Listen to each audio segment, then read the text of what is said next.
Je suis Monseigneur Sébastien Joseph Mouyengo, évêque du diocèse d'Uvira, province du Sud Kivu, en République démocratique du Congo. Pour le moment, pour des raisons de santé, je suis en dehors du diocèse. Mais malgré cela, je suis attentivement et avec beaucoup de peine ce qui se passe à Uvira depuis la semaine passée. On croyait que ces hostilités allaient s'arrêter à la fin de la semaine, ce week-end, le week-end passé, suite aux interventions des autorités. Mais on constate que nous commençons la semaine toujours dans les hostilités qui ont pris l'allure d'une guerre, Je prends donc la parole pour en appeler à la responsabilité de ce que nous appelons les responsables de ces pays, c'est-à-dire les autorités civiles, militaires et autres. Et en premier lieu, le chef de l'État. Parce que c'est lui l'autorité suprême, comme on l'appelle. Outre la question de savoir ce qui se passe, nous nous posons vraiment cette question de savoir pourquoi pour une personne, un général nommé à Uvira, que la population refuse pour avoir appris que c'est sous son autorité militaire que Goma était tombé, que c'est sous son autorité militaire que Bukavu était tombé.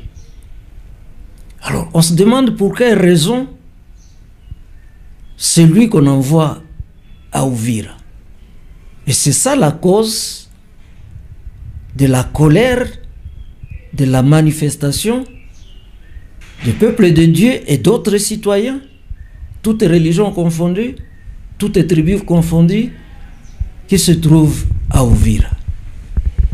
Et qu'est-ce qui se cache derrière cette nomination si on doit sacrifier toute une population pour ça? Pour un seul homme. Qu'est-ce qui se cache derrière cette nomination? J'apprends qu'à Uvira ce matin, c'est déjà plus de 5 personnes qui sont mortes. Qu'est-ce qui se passe? Nous prenons en témoin la communauté internationale. Et notamment les pays qui sont engagés dans ces pourparlers en vue de la paix durable au Congo. Je cite le Rwanda, je cite le Qatar et surtout les États-Unis, mais aussi la communauté internationale et les autres. Est-il normal qu'au moment où tout le monde en appelle au dialogue, à l'apaisement, les choses se passent comme ça se passe à Uvira aujourd'hui? Est-il normal? Est-il normal qu'à ce moment-ci, on appelle à la cohésion, qu'on condamne les autres à mort, qu'on mette les autres en prison? Qu'est-ce qui se passe dans ces pays? Enfin, nous en appelons à la responsabilité de nos FARDC et de nos frères Bazalendo. À la responsabilité, c'est-à-dire à défendre la population. Et non pas à tirer sur les populations qui sont mains vides, sans défense, et qui ne demandent pas autre chose que la paix. qu'on évite la guerre.